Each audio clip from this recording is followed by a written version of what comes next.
Најнапред да искористам приликата да го честитам денот на македонскиот јазик, значи празник кој што на 5 мај се слави, ден кога од Народната влада на Македонија е прогласен односно ја усвоила азбуката на македонскиот јазик како официјално писмо. Бидејќи ова досега некако си ги забораваме нашиве националните работи, па мора на овој начин да искористиме приликата да го честитаме. Сега, да не барам процедурално, имам една забелешка и веројатно таа можеби не е упатена директно кон вас, би требало да биде упатена кон председателот на собранието. Мојата забелешка се однесува на тоа што во овој закон, предлог закон за изменување и дополнување на законот за националната инфраструктура на просторни податоци, се разгледува на Комисијата за политички систем. Не знам јас ова во кој сегмент паѓа во политички систем и зошто би се разгледувала на оваа комисија. Ова по некоја логика би требало да оди на Комисијата за транспорт и врски. Тоа е вака моје логичко размислување, меѓутоа не и се затоа што е ставено ќе ја разгледуваме и ќе дадеме коментари. Дури јас тука би одел и до таму да, како заинтересирана комисија, би можела и Комисијата за европски прашања да се произнесе за овој предлог закон, иако станува збор за предлог закон кој што е според мене добар.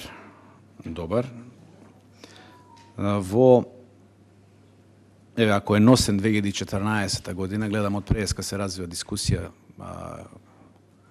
кој го донел, како го донел, па кога била директивата од Европската унија и така натаму. Треба да разбереме една работа, дека некој нештото го почнува, па некој би требало да го надогради и дека ништо не е дадено здраво за готово во оваа држава, да речем, па и во системот. Меѓутоа, факт е дека законот е донесен во времето на ВМРО ДПМН и исто така и променет. И ја поздравувам и оваа иницијатива дополнително да се додадат трите институции, меѓу кои се Министерството за здравство, образование и наука и Агенцијата за финансиска поддршка на земјоделството и на руралниот развој. Не знам колку се организациони единици се додадени, односно институции има во оваа национална инфраструктура на просторните податоци.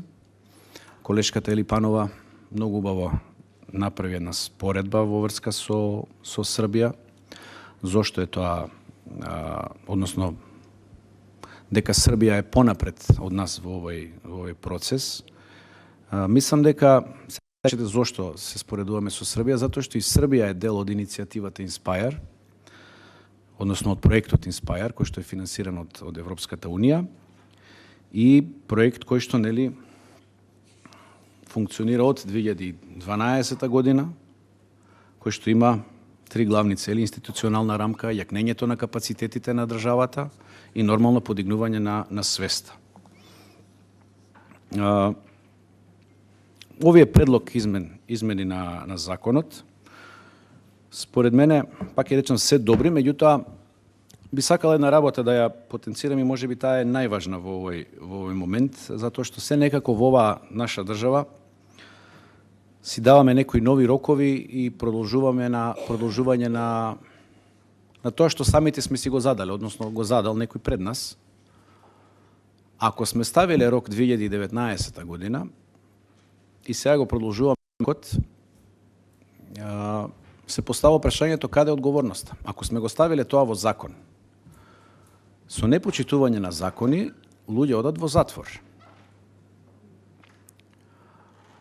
Луѓе одат во затвори на други начини, дури со искривување и погрешно толкување на законите, а овде сме ставиле конкретни рокови, односно некој пред нас ставил конкретни рокови и ние не сме си ги испочитувале тие рокови. Односно, институцијата не ги испочитувала тие рокови. И не е проблем, веќе дадеме нов рок. Меѓутоа, јас мислам дека мораме да бараме одговорност. Тоа е клучниот збор што сакам да го кажам. Значи, одговорност и самоодговорност, затоа што само на тој начин можеме да се научиме да функционираме како општество, па и како држава. Затоа што еве 2016 во период кога на власт е ВМРО ДПМН, после доаѓа Социјалдемократскиот сојуз. Веројатно не се исполнети некои услови за да можат да се испочитуваат роковите, тоа не знам, тоа веројатно вие најдобро знаете. И сега ајде за да не ги казниме луѓето, ќе го продолжуваме рокот. И во ред ова вака ќе оди во недоглед. Утре ќе дојде ВМРО ДПМН власт, па ВМРО ДПМН ќе продолжува рокови и така натаму. Мислам дека тоа е погрешен пристап на работите и мислам дека треба да се бара одговорност. И одговорност за оваа држава еднаш за секојаш треба да постои. Што се однесува до придобивките на овој систем, односно на овој закон, факт е дека, и јас тоа го поддржувам, факт е дека со ова може да се поттикне економскиот и општествениот развој на државата. Значи, се користи за подобро донесување на одлуки, побрзо донесување на одлуки, носење на одлуки каде да лоцираме училиште, каде да изградиме здравствен центар и така натаму, и тоа е во ред, тоа го поддржувам. И можеби најважно од се, сега мене од оваа бранша сум да ме повеќе ме интересира, значи побрзиот одговор на итни ситуации, односно екстремни ситуации кои што се случуваат во Република Македонија. И од тука би поставил едно прашање до почитуваниот представник од Министерството за правда.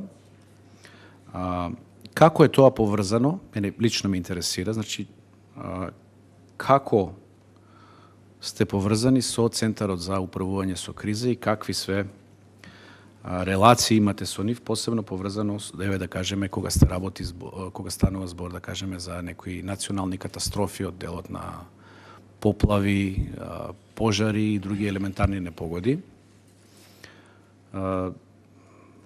Мислам дека доцниме јас со носењето на овој закон, односно измени. Јас мислам дека треба сите да се стават во овој процес, што побрзо, и мислам дека ова е единствениот начин да ја развиваме државата. Не да носиме закони, ќе речете политизирам, меѓутоа не политизирам, не да носиме закони за марихуана и такви работи, кои што не се во интерес на општото добро, туку да ги носиме токму овие закони, кои што ги засегаат сите граѓани, без разлика на нивната партиска, етничка, верска или друга припадност. И ми се чини дека ова е еден од првите закони кои што сум ги видел, а се однесуваат вака генерално за подобрување на состојбите, и гледам дека тука нема некоја задна намера за носење на овој закон. Така да би сакал да добијам одговор на ова прашање. Толку би имал јас во врска со предлог законското решение. Ви благодарам.